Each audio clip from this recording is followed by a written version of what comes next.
Good evening. Was the shirt on your back made using forced child labour? Our exclusive report tonight suggests there's a good chance it was. We've been to Uzbekistan, where schools are shut for up to 2.5 months during the school year. Classrooms are emptied across this Central Asian nation to fill the cotton fields with children and the pockets of this authoritarian regime. Much of that cotton ends up as clothing in stores around the globe and in Britain, in shops like Asda and Matalan. For their protection, the children's identity in this film has been disguised. Simon Ostrovsky reports.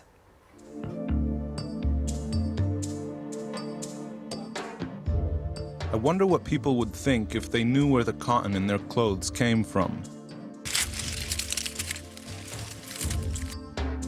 In a matter of weeks, I've managed to do something no one has done before. I've traced the cotton in the garments we wear in the UK from the clothes rack to the cotton field. And this is what I found. Children as young as 9 in Uzbekistan forced out of school by the state and into labor. It's not a local family operation, it's a state-run industry that's forcing children into the fields to pick cotton. It's shipped around the world, so unambiguously everybody ends up wearing some of it. A few weeks ago, my cameraman and I got into Uzbekistan posing as reporters from a textile industry magazine. We said we were filming for the magazine's website. We had to lie about who we were in order to get visas because Uzbekistan has closed itself off to the outside world.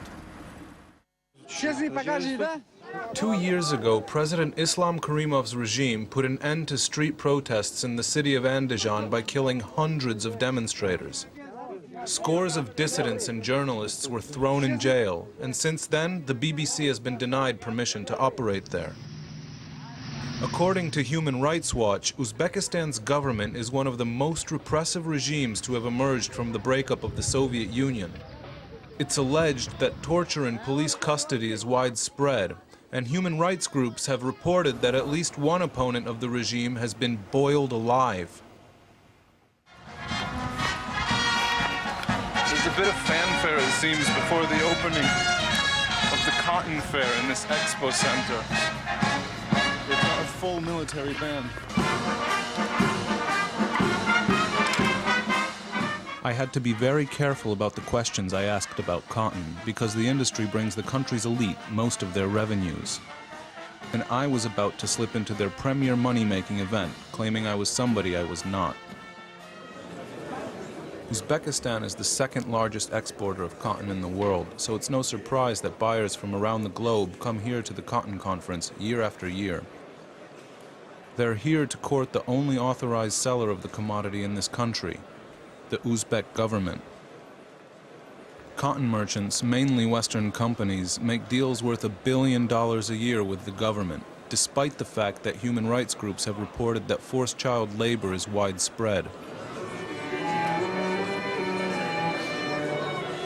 The Uzbek government has officially stated that child labor is not allowed, and this seems to have been accepted by the global cotton industry.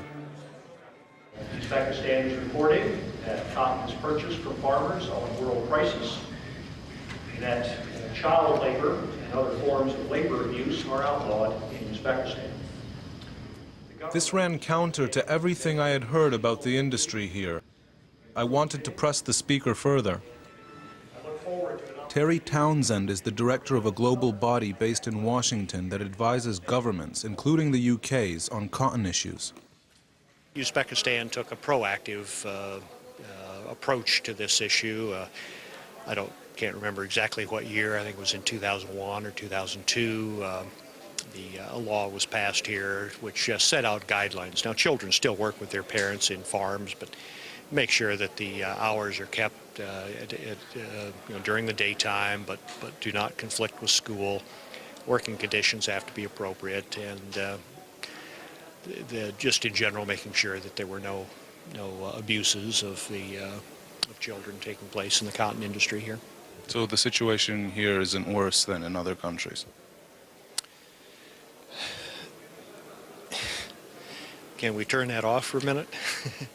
Yeah, I'd have to go off the record to answer that.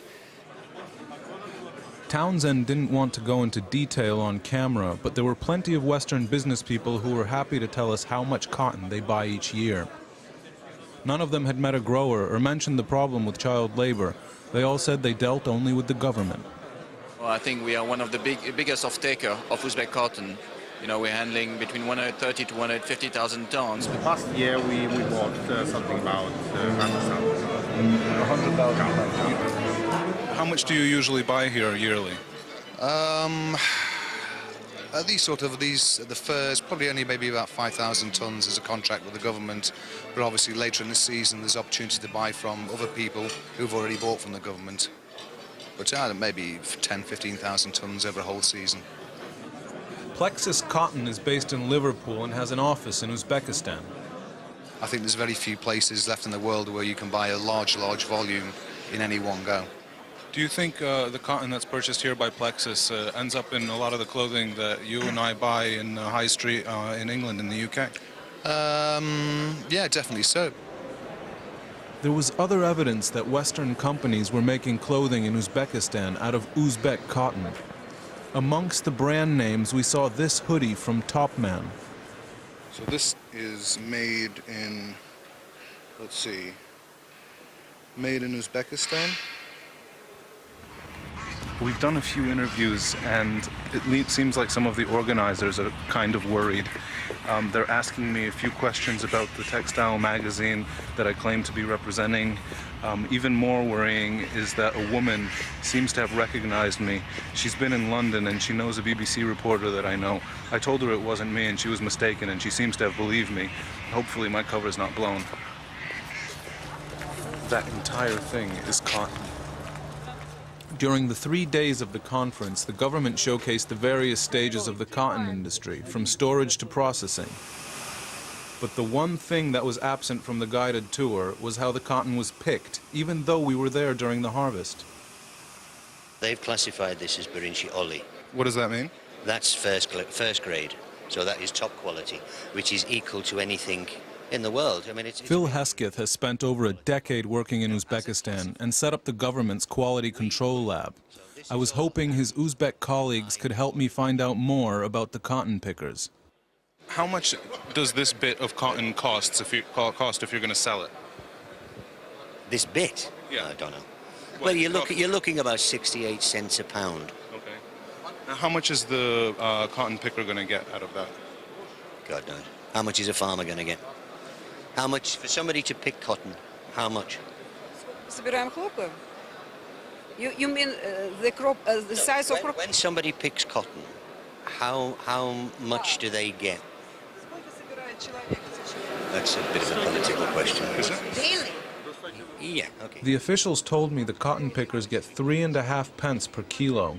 If that's true, the government cashes in on a markup of 20 times what it pays the workers. Then the big cotton harvesters move into the fields.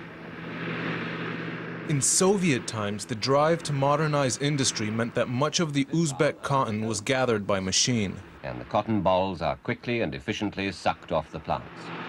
But with the memory of Uzbekistan's Soviet past growing dimmer and its access to cheap machinery drying up, the government is increasingly relying on people to pick the cotton by hand.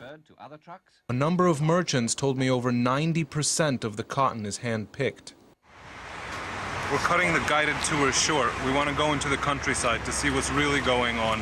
Hopefully nobody's followed us out of the complex back there. We phoned our minder and told him we were heading for one of the tourist destinations in the south, and then got on a plane to a northern city. We arrived in Khiva, one of Uzbekistan's most beautiful cities. It's a popular tourist destination where we hoped we might blend in. Then we drove out to look for the cotton fields. We've been driving down the road for about 20 minutes, and all you can see on either side are just fields of cotton. Despite the assurances given at the conference that child labor was illegal, here we were in a field full of school children, hard at work. It's pretty heavy.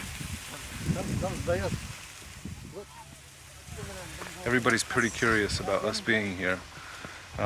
There's loads of children. And most of them have stopped working just to have a look at what we're doing, so we don't want to stay here too long. I did find one boy who was willing to talk.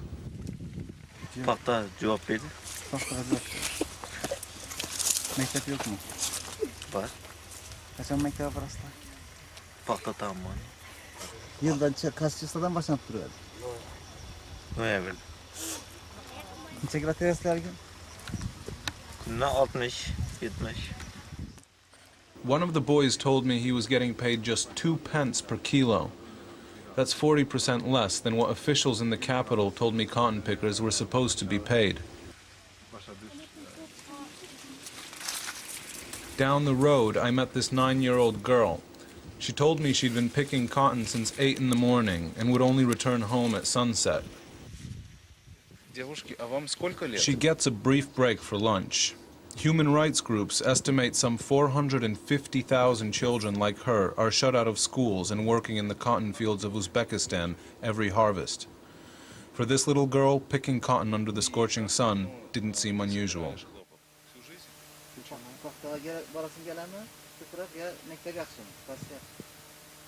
Mektep yaxşı.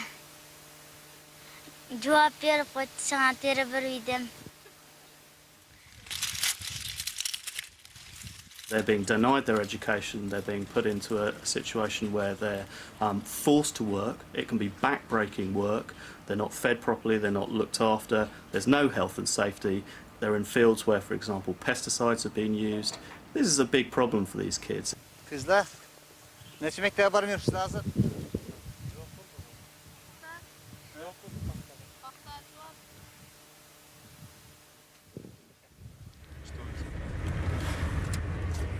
Early the following morning, we set out to continue our investigation.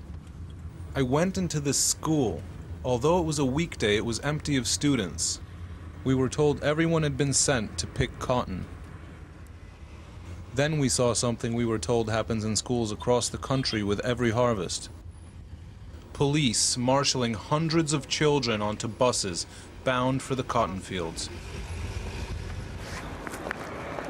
We filmed secretly out of a bag. You can see a row of trucks next to the buses being filled with bedding and mattresses that the children will sleep on once they get to the fields. The convoy gets its own police escort. But just as we started filming the buses pulling away, we were caught and detained by the police. We've been taken in to have our passports looked at. We were held and questioned for 3 hours. The police said they would confiscate the tapes we had shot in the cotton fields. While they weren't looking, we switched the tapes and left them blanks. We were warned we'd be thrown out of the country if we were caught filming again, so we decided to get the first flight out. Back in London, I wanted to find out just how much Uzbek cotton ends up here. While some of the cotton is made into clothes before leaving Uzbekistan, most of it is exported to the booming garments industry of Asia by Western traders. Bangladesh is the top buyer, so I focused my investigation there. In Bangladesh, raw cotton is turned into yarn and then woven into fabric. Then it can be mixed with yarns from other sources or materials before being turned into clothing that's shipped around the globe. The industry claims that it's this mixing of materials from many sources that makes it impossible to trace cotton back to the field. This is the paper trail of the supply chain. So, But one British clothing company that explicitly bans the use of Uzbek cotton in its products said finding the source of raw materials was as easy as making a few phone calls. I asked our supplier in Turkey to follow the paper trail of the supply chain all the way back to the producer of cotton in the Aegean region of Turkey. It took them about 3 days to send us the documents. I also asked our Indian supplier to do likewise, and it took them 24 hours. We're doing an investigation into the supply chain. So I made a few phone calls too. Presenting myself as a textile magazine journalist, I found 2 factories in Bangladesh that make clothes for the UK market and source some of their cotton from Uzbekistan. One British company that both said they produce clothing for was Asda's George brand. But other names were coming up as well. The Delta Group, with a production capacity of 1.5 million garments per month, said Matalan was its major UK client. 80% of its cotton comes from Uzbekistan and other Central Asian countries. The Radiance Group, which said it used yarn supplied to it by a company using Uzbek cotton, makes clothes for Burton. Matalan confirmed that Delta in Bangladesh was one of its suppliers, but added, Matalan does not designate where its suppliers supply from. We do not audit the thousands of suppliers to our suppliers, as some simple garments of clothing we take for granted and wear each day contain up to 50 different components. In the case of Topman, its owner Sir Philip Green confirmed that his company had ordered a trial run of the hoodie we saw at the fair, but said they did no further business with the supplier. Sir Philip, who also owns Burton, said, Our companies buy garments and do not usually have visibility of the source of the raw materials. We rely on our suppliers to source all raw materials and to operate according to our detailed code of conduct, which includes the statement that child labour must not be used. We would not be supportive of using cotton in products where the cotton has been picked in the manner you allege. We are now conducting our own investigation with our garment suppliers into the source of cotton fibres used in our garments. This is a complex issue, and an immediate boycott might be premature until we have more detail. Asda was the only company to come up in our investigation that called for an improvement of working conditions in Uzbekistan. We're extremely concerned that child labour may have been used to pick cotton that could have been used in fabric supplied to factories in Bangladesh, and that ultimately this may have been used in making clothes sold by George. We're calling on other retailers and the UK government to join us in encouraging the authorities in Uzbekistan to take urgent action to improve working conditions in the cotton industry. But even Asda stopped short of saying it would no longer use Uzbek cotton. Plexus Cotton was established in 1990. Since when it has... So what about Plexus, the British company with an office in Uzbekistan that told us they buy Uzbek cotton? According to their website, the company's hallmarks are integrity and awareness, and it prides itself on having a great depth of experience and knowledge of the whole region. But when we told them that child labor was widespread in Uzbekistan and enforced by the state, Plexus's lawyers sent us a letter saying their clients were unaware that child labor was taking place in the country. They provided us with this statement. Plexus Cotton is a company that places great emphasis on integrity and fairness. We are committed to sharing the wealth we create with our partners, employees, and the communities in which we operate. Plexus Cotton currently sources only a tiny fraction of its total cotton trade through Uzbekistan. We have been categorically assured by the Uzbekistan government that the use of child labour by the Uzbekistan government is prohibited. If evidence is produced to show that this is untrue, we will immediately cease trading in Uzbekistan cotton. The reality is that many companies either don't know or don't care or don't want to know. As consumers, we're told where our clothes are made, but there's nothing on the label to tell us where the raw materials come from. As things stand, there's no way we can be sure that what we're wearing is not a product of this. That report from Simon Ostrovsky of Insight News TV.